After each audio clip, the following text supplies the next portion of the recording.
कहानी की शुरुआत वॉल्टर नाम के एक शख्स से होती है जो ब्रिटेन में एक ऐसी एजेंसी संभालता है जिसका काम समुद्र की गहराइयों में जाकर पुरानी और हिस्टोरिक चीजों का खोज करना है। एक दिन गहरे समुद्र में रिसर्च करते हुए वॉल्टर और उसकी एक्सपर्ट टीम को साल 1645 में डूबा एक ब्रिटिश जहाज मिलता है। इसी मिशन के दौरान जेम्स नाम का एक पेशेवर गोताखोर पानी के नीचे एक बेहद पुराना बॉक्स ढूंढ निकालता है जिसमें सदियों पुराने सोने के 3 बहुत खास सिक्के रखे हुए हैं। इन 3 सिक्कों के पीछे एक बहुत बड़ा राज छिपा है जिसे सामने आने पर किसी इंसान का भी लालच जगा सकता है। मगर इससे पहले कि वॉल्टर और उसकी टीम इस बड़ी उपलब्धि का जश्न मना पाते, ठीक उसी वक्त स्पेनिश नेवी के युद्धपोत उनके जहाज को चारों ओर से घेर लेते हैं। स्पेनिश नेवी ऑफिसर आरोप लगाता है कि वॉल्टर की टीम ने उनकी समुद्री सीमा तोड़कर यह खजाना निकाला है। इसके फौरन बाद स्पेन की नेवी वॉल्टर की टीम की पूरी कीमती संपत्ति जब्त कर लेती है। सिक्कों वाला वह बॉक्स भी वहां की सरकार सीज कर लेती है और उसे एक अत्यंत सुरक्षित बैंक के अंडरग्राउंड वॉल्ट में लॉक कर दिया जाता है। वॉल्टर अपनी वर्षों की मेहनत की यह बर्बादी झेल नहीं पाता। उसकी टीम ने जान जोखिम में डालकर वह खजाना समंदर से निकाला था और नेवी ने बिना कोई मेहनत किए उसे छीन लिया।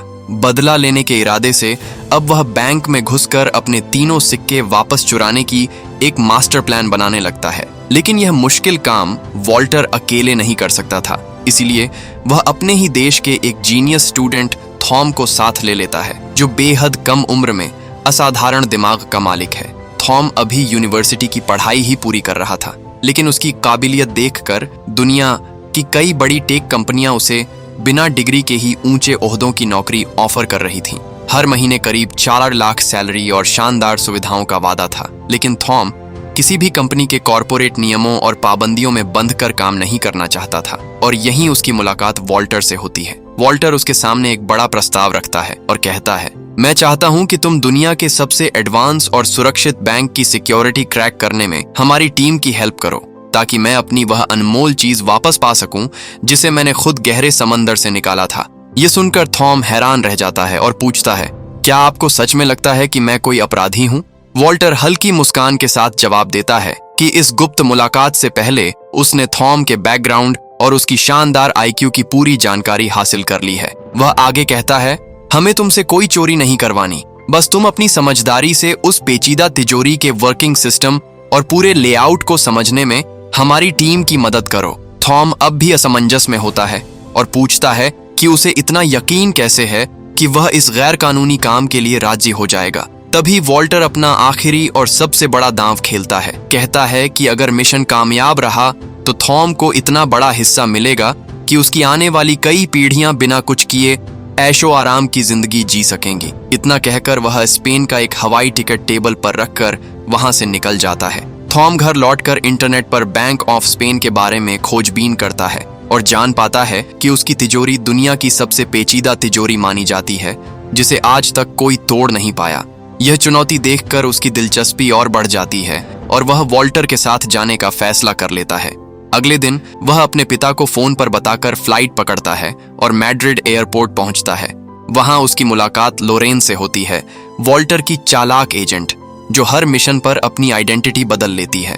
लोरेन उसे बैंक ऑफ स्पेन के ठीक सामने वाली एक ऊंची इमारत में ले जाती है जहां वॉल्टर उसका स्वागत करते हुए बताता है कि यहीं से पूरा ऑपरेशन संचालित होगा। वहीं थॉम की मुलाकात क्लाउस नाम के एक कंप्यूटर हैकर से होती है। वॉल्टर बताता है कि पूरे मिशन की कमान जेम्स के हाथ में होगी। तभी साइमन नाम के एक शख्स की एंट्री होती है जिसकी खासियत यह थी कि वह कोई भी चीज को तुरंत ढूंढ निकालता था। वॉल्टर बैंक की मुख्य तिजोरी क्रैक करने की जिम्मेदारी सीधे थॉम को दे देता है। ये सुनकर जेम्स गुस्सा हो जाता है क्योंकि उसका मानना था कि थॉम के पास ऐसे खतरनाक काम का कोई अनुभव नहीं है। वॉल्टर उसकी बात नजरअंदाज करके क्लाउस से मिशन का हाल पूछता है। क्लाउस बताता है कि बैंक का पूरा टेलीफोन सिस्टम हैक हो चुका है, लेकिन इंटरनल सिस्टम में घुसने के लिए एक गुप्त पासवर्ड चाहिए और रैंडम नंबरों से उसे बायपास करने के लिए 100 करोड़ से भी ज्यादा कॉम्बिनेशन आजमाने पड़ेंगे जो लगभग नामुमकिन है।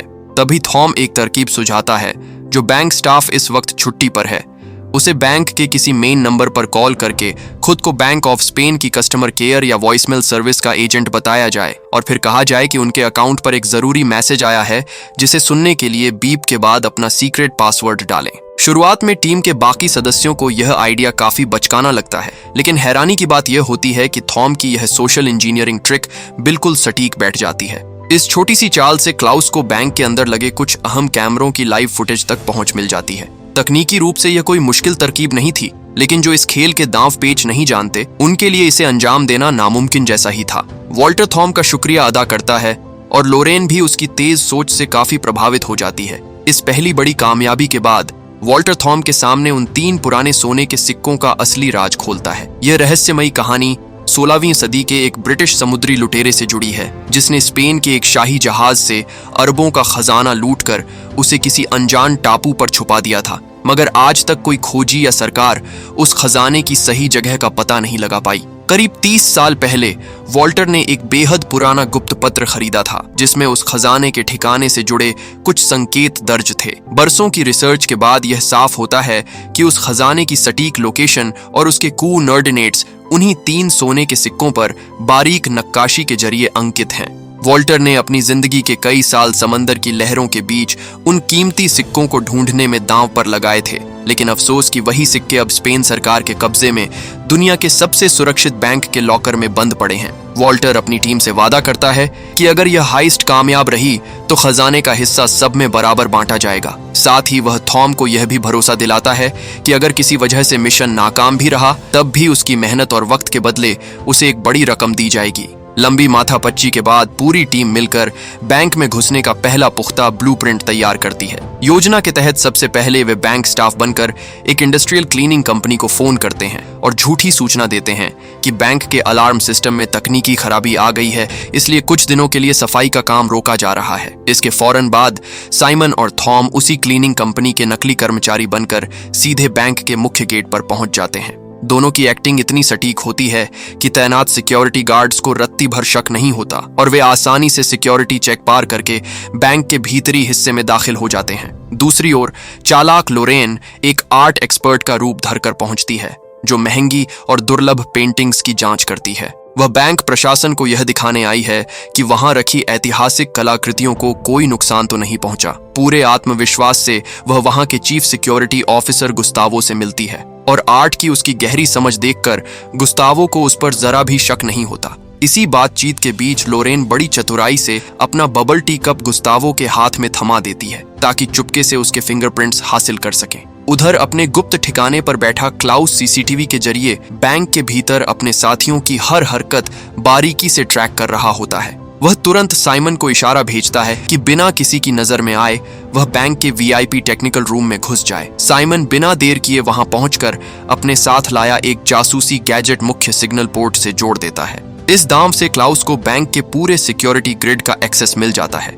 इसी बीच एक गार्ड लोरेन को सीधे बैंक प्रेसिडेंट के केबिन में ले जाता है, जहां उसे कुछ कीमती पेंटिंग्स दोबारा जांचनी है। गार्ड के हटते ही लोरेन झट अपना खास इलेक्ट्रॉनिक टूल निकालकर पेंटिंग स्कैन करने लगती है। इस दौरान क्लाउस एक बड़ा जोखिम उठाता है। वह लाइव फुटेज को धीमा करके इस तरह एडिट कर देता है कि कंट्रोल रूम के मॉनिटर्स पर यही दिखे कि लोरेन अब भी शांति से पेंटिंग देख रही है। असल में लोरेन उस केबिन में तिजोरी की मुख्य चाबी का गुप्त ठिकाना तलाश रही होती है और एक एडवांस 3D स्कैनर से उस चाबी की हूबहू डिजिटल कॉपी तैयार कर लेती है। चाबी की नकल बनकर तैयार ही होती है कि अचानक कमरे का दरवाजा खुलता है और खुद बैंक प्रेसिडेंट अंदर आ जाता है। ये पल बेहद खतरनाक हो जाता है क्योंकि क्लाउस ने कैमरों पर जो स्लो मोशन लूप सेट किया था उसका समय अब खत्म होने को है। अगर सिक्योरिटी टीम को असली फीड और बदली हुई फुटेज का फर्क पता चल गया तो पूरा मिशन उसी पल बर्बाद हो जाएगा। लेकिन इस नाजुक मौके पर लोरेन गजब की सूझबूझ दिखाती है। वह बड़ी नजाकत से प्रेसिडेंट से कहती है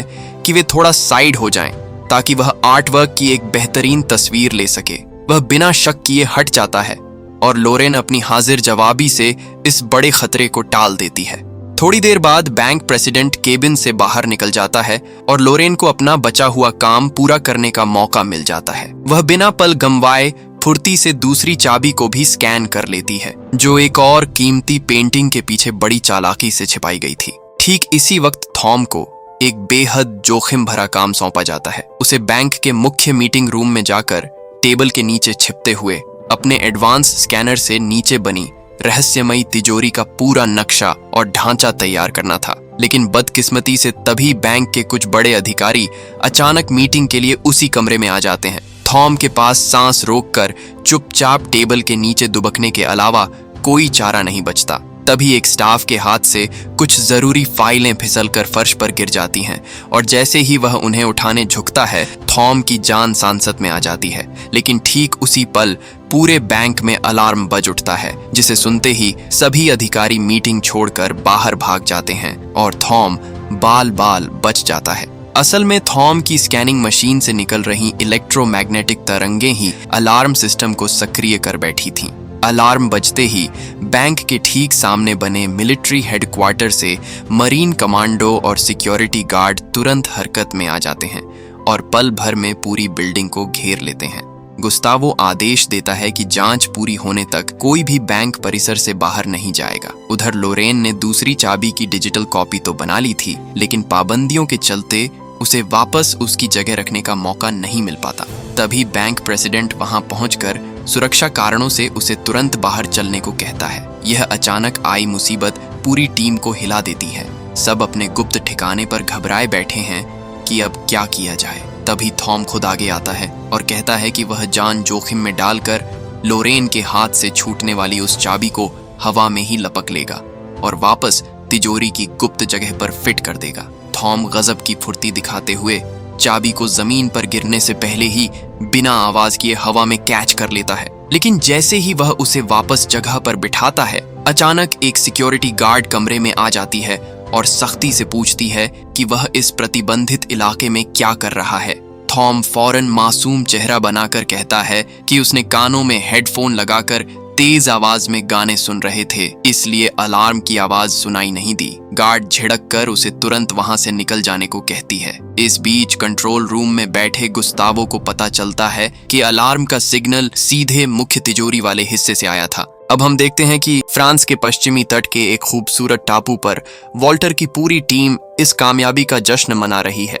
इसी बीच थॉम अपनी असाधारण प्रतिभा से पायलट लाइसेंस भी हासिल कर चुका है। तभी लोरेन अपनी जेब से असली 3 सोने के सिक्के निकालती है और थॉम उन पर अंकित सही निर्देशों को कंप्यूटर में दर्ज कर खजाने की असली लोकेशन तलाशता है। लेकिन अब आप सोच रहे होंगे कि इनके पास ये 3 सोने के सिक्के कैसे आए? इन लोगों ने तो अभी तक चोरी नहीं की है।